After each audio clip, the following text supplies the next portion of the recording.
Kia ora everyone, welcome. Thank you very much for joining us today for this webinar. Hopefully we get some really useful information out to you and some really good questions and discussion. So as Rob said, I'm the Chief Science Advisor. I've been with the Commission since we were established back in 2019. It's been my privilege to be on the journey that we've been on. I'm just going to say a few high-level things about the Commission, about our role broadly and the role we play around adaptation, and then pass to Karen and the team, as Rob said, to get to all the good stuff. Karen, if you could just flick us to the next slide there, please. So the Commission is an independent Crown entity. We were set up in 2019 as part of a range of amendments to the Climate Change Response Act that also set up the 2050 target, emissions budgets, requirement for the risk assessment, so a whole range of changes, and we were established as part of those changes. So our job basically is to provide independent, impartial, evidence-based advice to the government of the day on climate-related issues. And that's both emissions reduction, mitigation of emissions, and also adaptation. We don't develop policy. We provide some high-level recommendations and advice, and it's up to the government to take that advice on board and do with it as they will, really. We don't develop all the details, and our recommendations are not binding. So the government will consider our advice as part of a whole range of evidence when they make their decisions under the Act. Our work on adaptation is fairly new for us. Our work to date has been very much focused on emissions reduction, advice on emissions budgets, advice on the emissions reduction plan, those sorts of things. And so this is a new space that we've been stepping into over the last couple of years, and as we build up to the climate change risk assessment. Next slide, please, Karen. So if I just spend a moment talking about the policy landscape, as it were, for adaptation. So the Commission, every 6 years, the Commission produces the National Climate Change Risk Assessment. And the purpose of the risk assessment is really to look across the broad range of climate-related risks to our economy, to our society, to our environment, and to prioritise the most important ones for action. Our focus is at the national level, but I'm sure, as everyone knows, adaptation is inherently local. It's at the local scale where the impacts are felt, and it's at the local scale where actions are taken to manage or mitigate those risks. But having said that, we give the high-level national advice through the risk assessment. On the basis of the risk assessment, the government then develops the National Adaptation Plan, and from that flow the specific policies and actions that the government will take to help us to manage those impacts.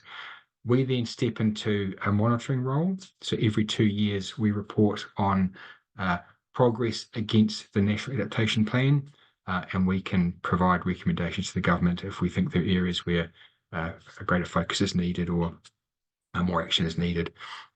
We've produced our first of those monitoring reports. That was last year, and we'll produce another one next year, so every 2 years. And then 6 years comes around and we produce the next risk assessment, where we look if any of the risks have gone away, we should be so lucky, or new risks have emerged or priorities have changed. So in a nutshell, our role is to assess the risks, provide advice to the government, and then monitor progress.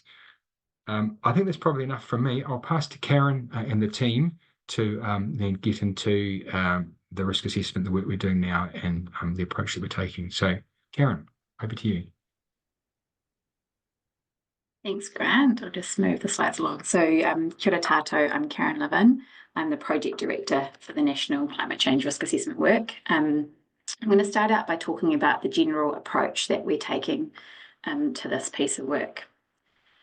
So the general method that we're following is a pretty typical climate risk assessment. And so just to be clear from the very outset, when we're talking about risks, we're referring both to the upside risks and also to the downside risks. So this very much includes opportunities as well.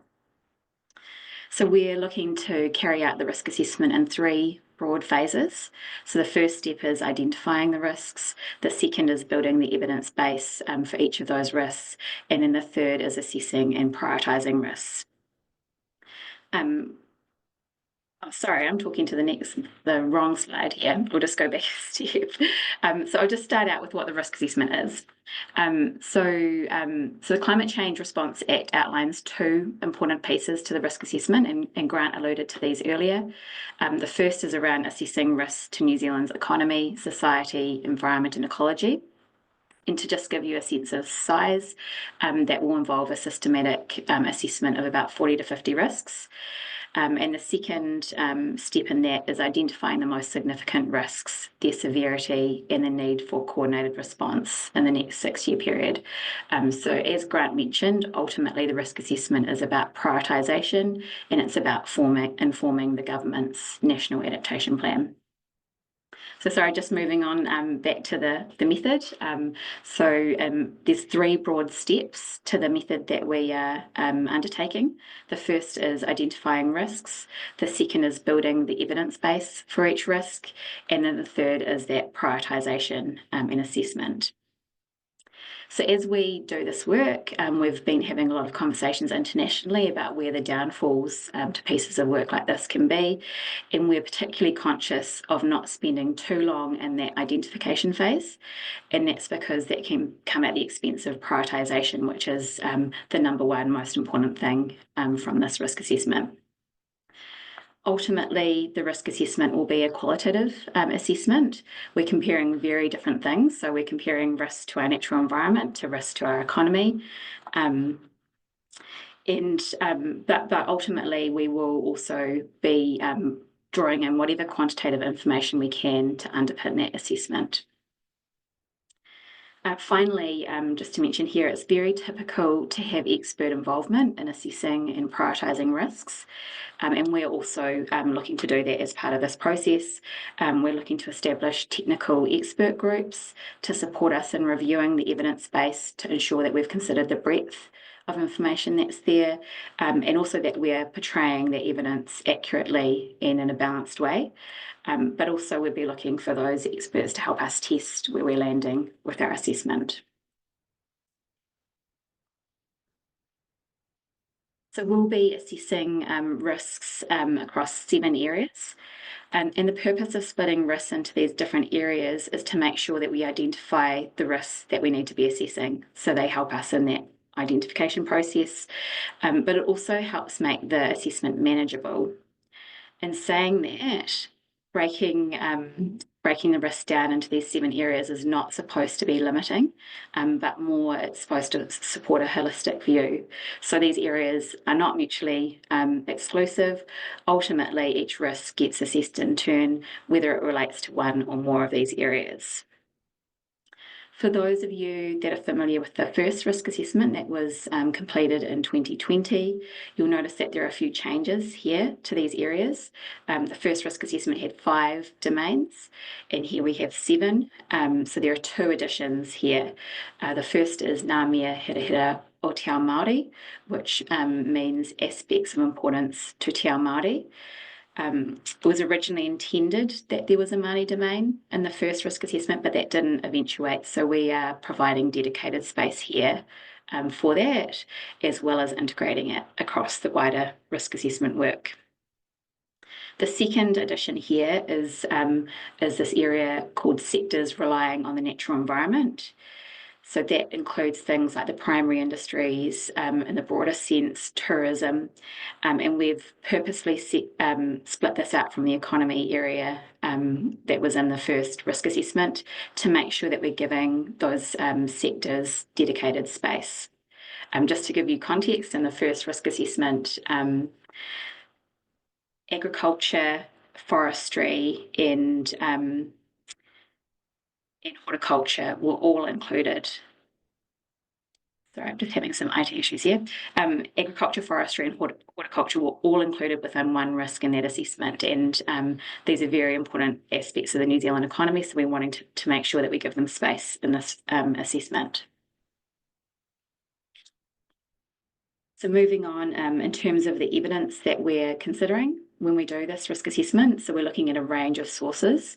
So desktop research, our analysts are doing a lot of work to see what information is out there. We're looking at information that you and others are sharing with us through the call for evidence and through other means. And I just note that call for evidence closes at the end of the month. So please take the opportunity to share any information with us. We're also receiving evidence through engagement, such as these webinars. So please feel free to share any evidence that you have in the chat if you'd like to. I mentioned technical expert groups. They will also feed in evidence in the process. We're carrying out case studies and regional engagement, and that's really important to provide the localised insights, noting that adaptation is inherently a local issue, but also recognising that this assessment is a national level assessment. We're also doing some work to improve our understanding of cascading risks, and then also there are some small areas where we're investing to improve the evidence base. So once we've built up the evidence for each of the risks, we then move on to the assessment and prioritisation. And there are two really important factors that we'll consider in that assessment. So the first is risk severity, and the second is policy readiness. Both of those components are really important for determining what needs to be prioritised for action in the next 6 years. And that action in the next 6 years might be needed to address a more immediate risk, but equally so, action might be needed to address a less immediate risk that has a long lead time or needs early action to avoid maladaptation or irreversible consequences. So to understand risk severity, there are a few different aspects that we're looking at. We'll be understanding the consequence of the risk in different time periods under different scenarios. And that will specifically include looking at the risk itself and hazard exposure, sensitivity, and adaptive capacity for that risk, how the risk may compound and cascade, whether the risk varies region by region, whether the risk has significant impacts for iwi Māori, potential lock-in risks or loss of opportunities, particularly in the coming 6 years, and also climate and non-climate aspects that may exacerbate or reduce that risk. And so that might be things like thresholds and tipping points, or it might be socioeconomic trends, climate mitigation action. To understand policy readiness, we'll be looking at what actions can be taken to address the risk, the potential impact of those actions on future risk and the lead-in time for those actions, what action is being taken to address the risk and the impact it is having already, whether any actions have or could lead to maladaptation or lock-in, and whether there are any barriers delaying action to address the risk. And all up, that will give us a sense of the shortfall in planned adaptation, so a sense of what further is needed. So very shortly we're going to move on and Ali will talk about the risk list. But just a reminder, please start putting any questions into the Q&A box. And if you've got any questions on the approach, we're very happy to answer those. Ali, I'll pass on to you. Wonderful. Thanks, Karen. Awesome. So, as Rob said earlier, my name is Ali Amos-Eaton, and I'm now going to talk you through the process for building the risk list. And then I'm going to briefly go through the 40 to 50 risks with you. So the process we're taking is to build off the first risk assessment that was released in 2020. We mentioned earlier that we're particularly conscious of not spending too much time in the identification phase, as that can come at the expense of the prioritisation, which is the ultimate goal of the risk assessment. So we received lots of feedback on the first risk assessment, which suggested that generally the risk list worked pretty well. However, it was clear that it could be improved in a few areas. So the first one of those was improving consideration of risks to Māori interests and investment, health and wellbeing, and culture and practice. There was also feedback to refine the list of risks to the natural environment, give primary industries more attention, as risks to agriculture, horticulture, and forestry all sat within one risk in the first assessment, as Karen mentioned. Include risks to telecommunications, and incorporate cascading risks more.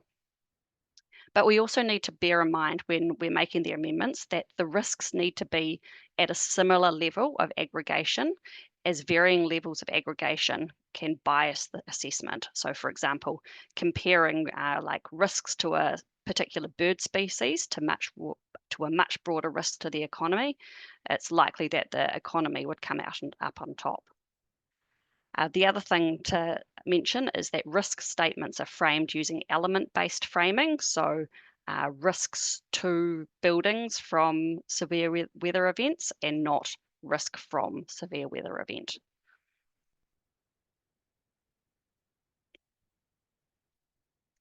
Next slide, please, Karen. Cool. So over the next few slides, we're going to run through the domains and all of the proposed risks. You'll see in these slides is the 2026 proposed risks lined up next to the risks in the 2020 assessment for comparison. So the risks, while they shouldn't change too much, they are still draft and we're still moving things around and doing some consolidation. So we're very open to your feedback. For this first domain, natural environment, the risks are very similar to 2020, but we have merged some of them to get a similar level of aggregation, as I mentioned before. Next slide, please. In the built environment domain, the two main changes were to add in telecommunications infrastructure to electricity infrastructure, and also to add a new risk to infrastructure networks from cascading failures. We've seen from recent weather events such as Cyclone Gabrielle the importance of telecommunications infrastructure and also how quickly infrastructure networks are at risk from cascading failures. The other difference in this domain is to again merge a couple of risks together from the first assessment, like Three Waters, for example. People, health and community risks, they largely remain the same, though you'll see we move the risk to Māori wellbeing out of this domain due to the addition of a dedicated Māori domain, which I'll talk to in a moment. We've also been playing with merging the risk of conflict, disruption, and loss of trust in institutions across to the governance risk and also to the social cohesion and community wellbeing risk, but thinking in this space is still ongoing. And the other proposed change here is to add risks to social infrastructure and community services, for example, schools, or to community services such as like pools, halls, maybe the local pub, places that are integral parts of the community, and inability to access them can have consequences, particularly for those that are already vulnerable.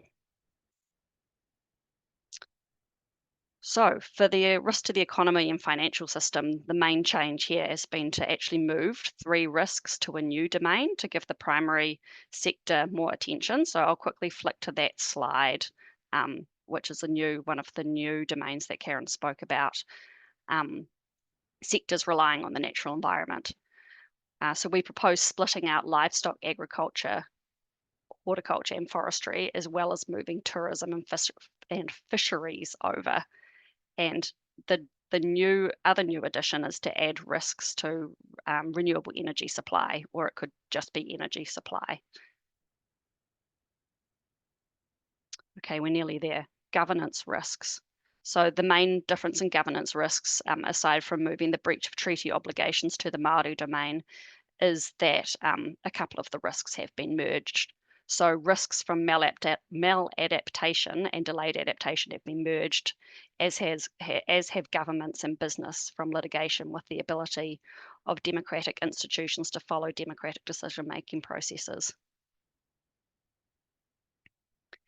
And our other new domain, Ngā mea herehera o te ao Māori, the importance of things te ao Māori.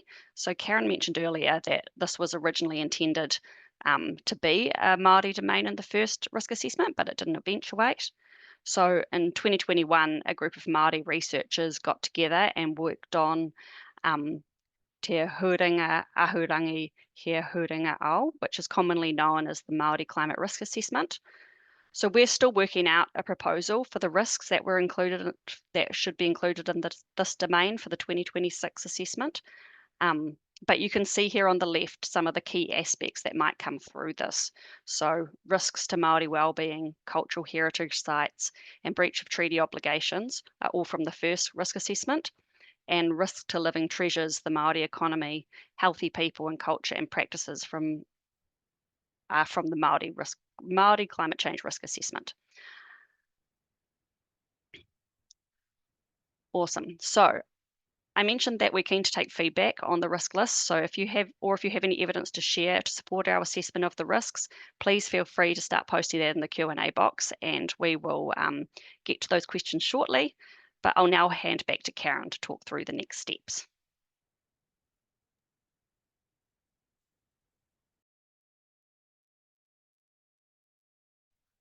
So in terms of next steps and how you can be involved, so just to give an indication of timeframes, the 2026 risk assessment is due no later than 3rd of August 2026, and we're looking to be in an evidence building phase until July or August. That doesn't mean we won't include evidence after that, but that will be when we're in our intensive evidence building phase. We've got the call for evidence closing in the next few weeks, so please share any evidence you think we should be looking at as part of this, and preferably as PDFs so that we're able to access all the material. Also, we are in the process of having early conversations as we build up this evidence base, so we may well be reaching out as part of that and are happy to have conversations. As I mentioned earlier, we'll be setting up technical expert groups. The purpose of those groups is to ensure that the evidence base is balanced and reflective of current knowledge, and to ensure that our assessment is rigorous and fair, based on expert judgment from those that have significant experience working in and across the domain areas. Finally, the best place to stay up to date on progress is by signing up to our newsletter, and I'll ask one of our team to place this newsletter link in the chat for anyone that wants to sign up for that. So that concludes our slides. Again, just a reminder, please put any questions on any of this into the Q&A box. Please feel free to share any evidence in the chat with us as well, and we will be able to look at that after the webinar. I'll pass back to Rob, and we'll take some questions.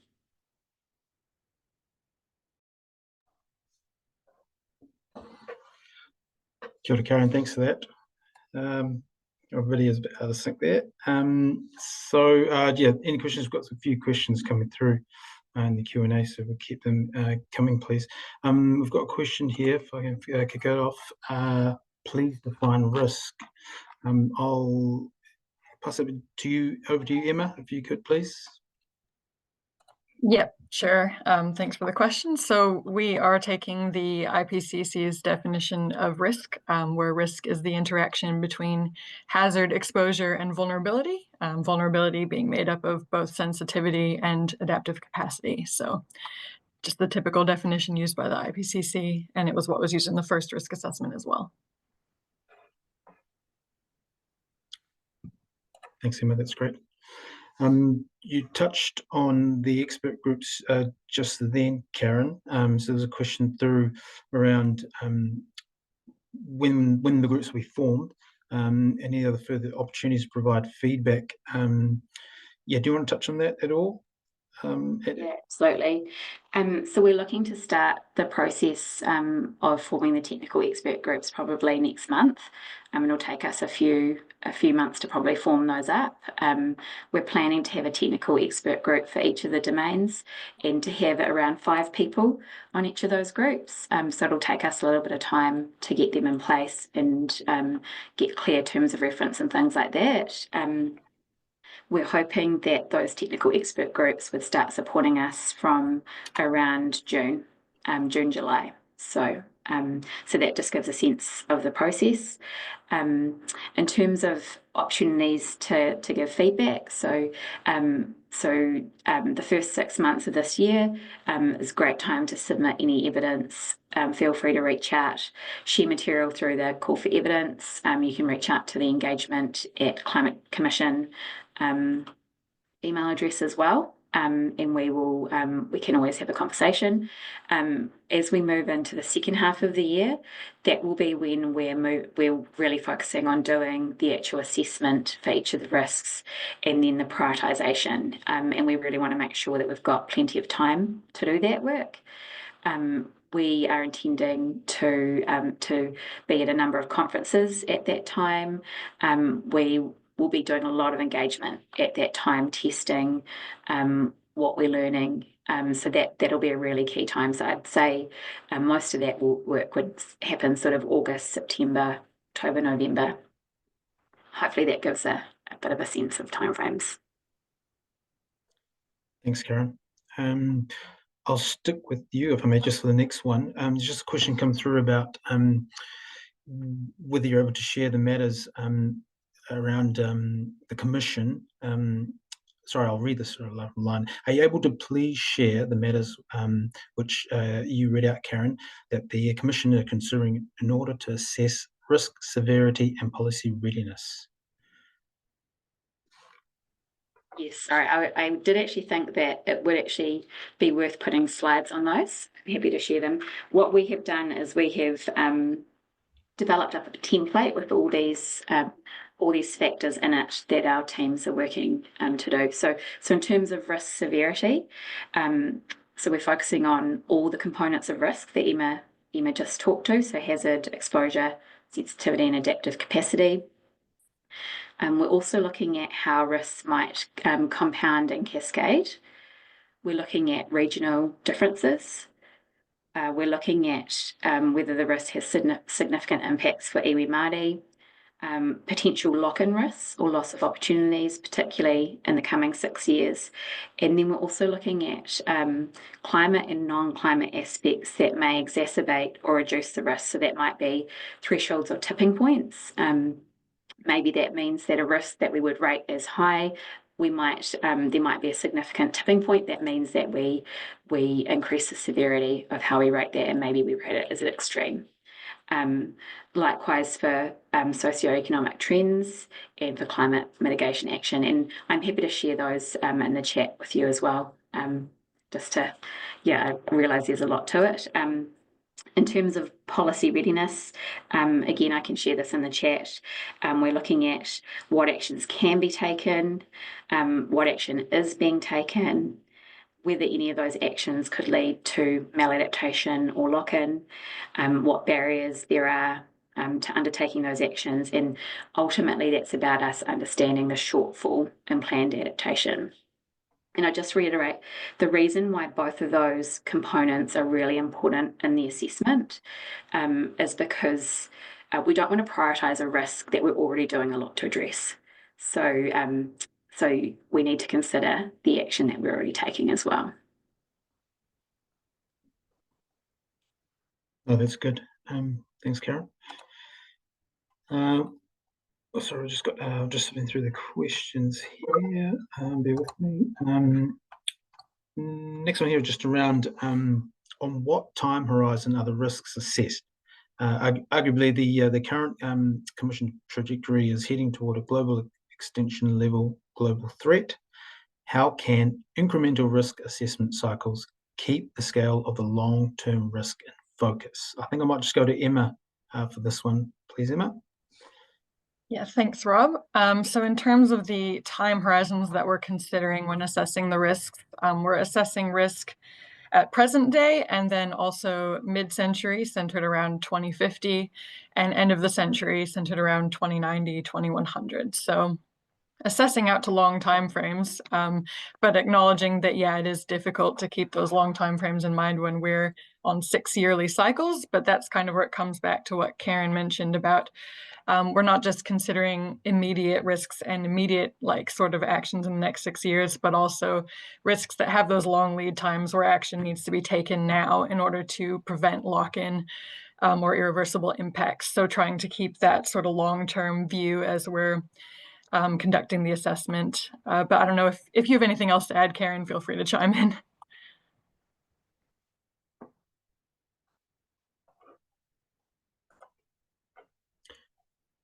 That's good.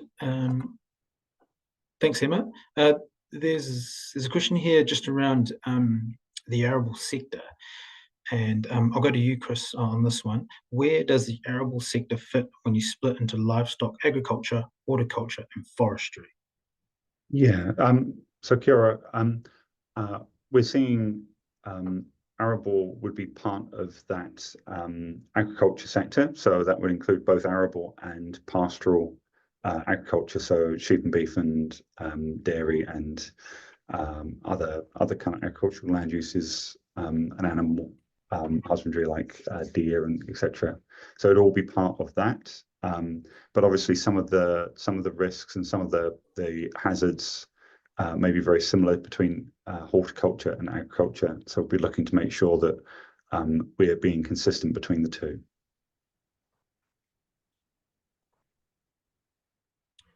That's good. Thanks, Chris. I'm just moving on. Another question here around time horizons. On what time horizons are the risks assessed? Oh, sorry, I think I might have answered that one. Sorry.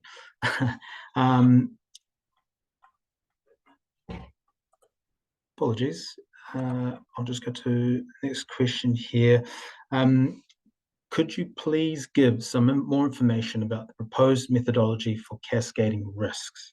I'll just put this to the team. Who wants to take that one, please?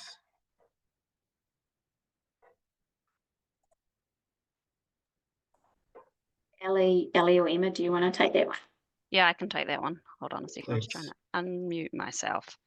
I guess we're planning on embedding cascading risks as much as possible.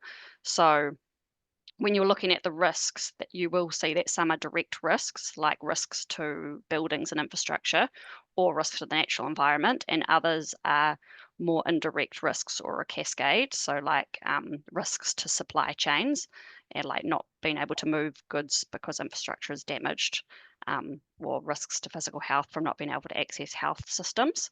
So as mentioned earlier, we also added a new risk on assessment on risk to infrastructure network from cascading failures due to extreme weather events. And so for each risk, we're going to also consider how it may cascade or compound, as well as how it will be linked to other risks. So we're considering not just the direct consequences of that risk, but the consequences of significant cascading risks from that. The other thing we're looking at doing is commissioning 2 distinct examples of cascading risks that will be visualized in causal diagrams. So these are the cascading risks from extreme rain and wind, with a particular focus on cascading infrastructure failures. And the second one is cascading risks from drought, with a particular focus on the ag sector.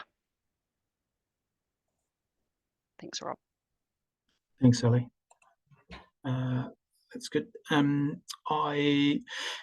There's a question here. I'll just come to you, Chris, around to what extent do you consider risks outside of New Zealand that may cause risks to New Zealand? Yeah, I think that's something that through our engagements and through our thinking has really come through around some of the economic risks, particularly around supply chains. So while I'd say this risk assessment is really thinking about the risks to New Zealand and the risks within our borders. When we think about the supply chains and the possible disruptions to that, we need to think about the changes to the climate which are happening overseas and how that might impact some of those supply routes. So that's definitely something that we're thinking about there in terms of how that might flow through to disruptions to trade or supply of goods or both into the country and also New Zealand's ability to export to the markets that we supply. Oh, that's good. Thank you. Got another question here. Are probabilities relevant to the definition of risk? And if so, where do they come from? If I could throw that your way, please, Karen. Yeah, just Emma, do you feel you might be a better place to answer this one than me? I guess I would just say that while typically the definition of risk in sort of other spheres is likelihood, like sort of the interaction between likelihood and consequence, when we're talking about climate change impacts, consequence is the more important component. So likelihood is a much smaller sort of consideration, because at a certain point, these impacts are going to happen. So it's much more about the consequence than the likelihood. So probabilities are not necessarily factoring into our definition of risk to a huge degree, but is there anything you want to add to that, Karen? That's a great answer, Emma. Thanks both. We have a question here just around risks again. How will very long irreversible risks, e.g. coastal, subalpine, be dealt with in terms of significance when prioritising? Who'd like to answer that one? Yeah, I'm just wondering, Emma, I mean, that's of course a very complicated one, and I don't know if we fully have the best answer in terms of how we deal with it. But Emma, is there anything you want to add on to that one? I guess I would just say that, like, we do know that, like, these very long-term sort of ongoing risks are very important, as well as the more discrete events. So we are trying to be sure that we consider both in our assessment. But yeah, it is a bit tricky. So that's sort of the kind of thing that we're still thinking about. No, that's good. Sorry to throw this one a bit wide as well, but I will. Kia ora, Climate Change Commission team. Is there a current understanding for how strength of knowledge, confidence, and uncertainty will be incorporated into the assessment? I can take this one if you want. Thank you. So yeah, we are considering like that we will have various levels of information available across, the wide list of risks.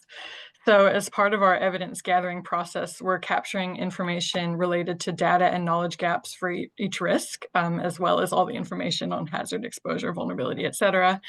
And we're asking analysts who are filling out our templates to consider if the risk is likely to be more consequential than the available information would suggest. We're also trying to make an assessment of the level of confidence in the information that's available for each risk, both in terms of the strength, quality, and quantity of the available evidence and the level of agreement within the evidence. This will help us to ensure that we're not just prioritizing the risks for which we have more information. A bit of that is still to be worked out, but that is our aim. No, that's good. Thanks, Emma. We've also got, I want to touch on there, around given the Commission's work program is on both mitigation pathways and risks of climate change, where do we position our assessment of the risks of climate change to different mitigation pathways? Can I throw that your way, please, Chris? Yeah, absolutely. But I might call on my colleagues to make sure I cover everything. So I suppose I take from that kind of two elements, just to be clear. So there's one around what's the risks created by the transition to low emissions and how might they change depending on the pathway and the speed of that. That's something that we've covered quite a lot when thinking about the impacts of different pathways as part of our work on mitigation budgets and targets. So we've made a decision for this work that's going to be outside the scope of this. So that allows us to prioritize some of those areas where we're looking to improve on the previous risk assessment. I think the other kind of way of interpreting that question, just to be clear, so as we're looking at different global temperature changes over the next century and looking at how the risks might be different under each of those trajectories, which of course depends on the level of global effort and the degree to which we can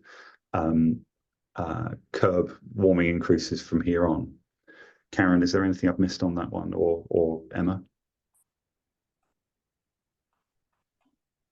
Nothing additional from me. Thanks, Chris. Cool. Thank you. That's good. Thank you, team. We've got a question here coming back around the risks. If probabilities are not a focus, how can risks be prioritised? Can I send this your way, Karen, please? Yeah, so I guess this goes back to what Emma mentioned earlier around risk in a climate adaptation context. The definition of it has been worked around a lot by the Intergovernmental Panel on Climate Change, where the definition is risk as a function of hazard, exposure, and vulnerability, of which vulnerability can be broken down into sensitivity and adaptive capacity. So by looking at those components, we can start to understand the risk severity. As Emma mentioned, the probability part of that typical risk equation you use in other contexts isn't as important here. And so the focus for us is really on understanding that consequence. That's good. Thank you, Karen. There's a question here just touch around improvements since the first NCCRA, and I'll send this your way, Ali, if I can, please. Can you just give an outline of what improvements have been made since the first NCCRA? Just anything over and above what's been mentioned, please. Yeah, of course, that's a good question. So I think I mentioned that we carried out a lessons learnt exercise with key stakeholders and experts involved in the first NCCRA. And what came out of it is that there were some key areas for improvement, and that would be better integration of Ao Māori, and specifically we have obviously added a proposed Māori domain for there. Really not spending too much time in the evidence gathering phase and the risk identification phase at the detriment to the prioritisation phase, which is obviously the key, the important step in this risk assessment.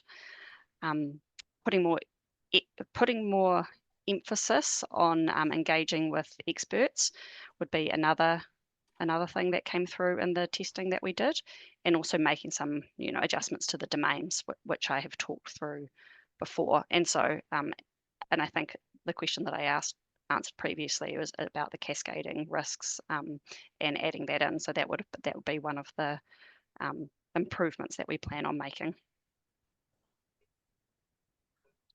That's good, thank you. I'll just touch on scenarios and a question around that.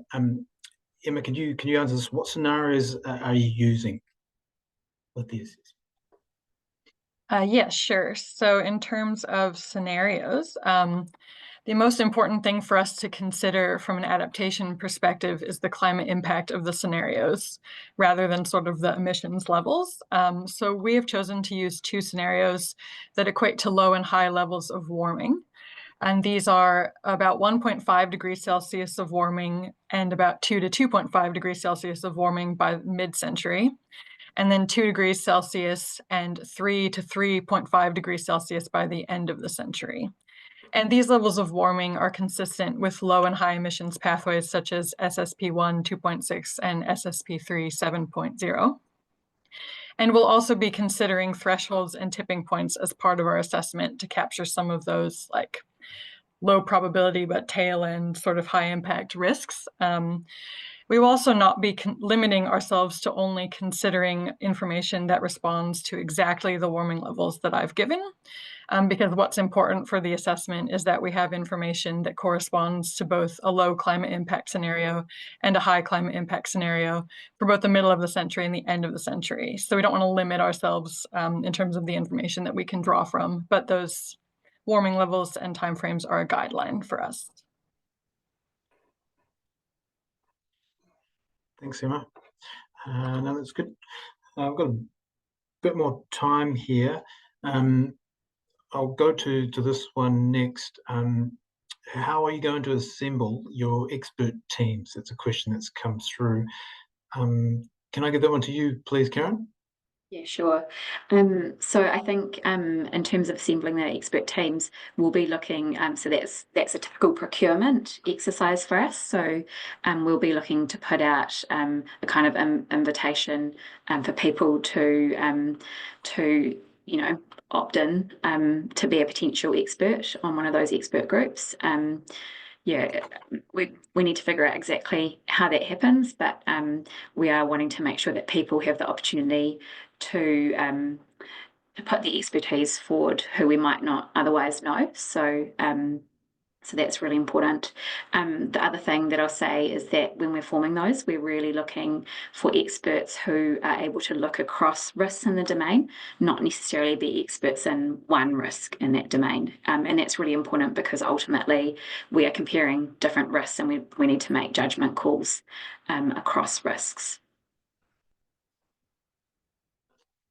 That's good. Thanks, Karen. Keep them coming. So the next one, and I'll just open this to the team to answer, is just a comment comes through a question. About 50% of NS's emissions are coming from the ruminant farming sector. Offshore, the sector adds to climate change concerns by spending nearly $1 billion on palm kernel feed imports annually. What is the Commission strategy to provide advice to reforming agriculture to mitigate these emissions significantly? With that, I'll open the team. That one back to you, Chris. Are you happy? Yeah. I mean, I think that's a really interesting question. I think it's slightly out of scope of the risk assessment itself in terms of the adaptation side. But if I talk about the kind of work that we've done as a commission on mitigation, we've really been focused on looking at how New Zealand can meet its existing emissions reductions targets, which includes the reduction that Parliament has agreed around biogenic methane. That's the 24 to 47% reduction that has been agreed. And as part of that, we looked at what has to happen in what's possible in the ruminant agriculture sector to reduce emissions, and that's kind of a combination of factors, some of which we think are probably going to be actions which farmers could take now to reduce their emissions intensity through optimizing their stocking rates and their functions, and those things are really kind of probably quite important, both in terms of reducing emissions, but also increasing resilience to things like droughts. If you have fewer animals on the land, that means that when you do get drought events, you're not having to find feed for those animals, or you're not as exposed. That said, we've also given advice last year that reduction in biogenic methane should be increased as part of New Zealand's the review of the 2050 target, looking at what is needed to keep New Zealand or keep the world under 1.5 degrees or to return there. And what New Zealand's contribution kind of could be to that. I think in terms of your question about palm kernel imports, that's definitely something where we would be thinking about what's the impact on those supply chains into the country, and also New Zealand's exports. And I think the other aspect around it is around the markets which New Zealand sells into. And the access to those and the prices that New Zealand gets as a supplier of products, and we've seen kind of some moves towards consumers looking to have lower emissions products or greater transparency around supply chains, which I think is a kind of aspect that we're going to keep an eye on as that kind of debate continues.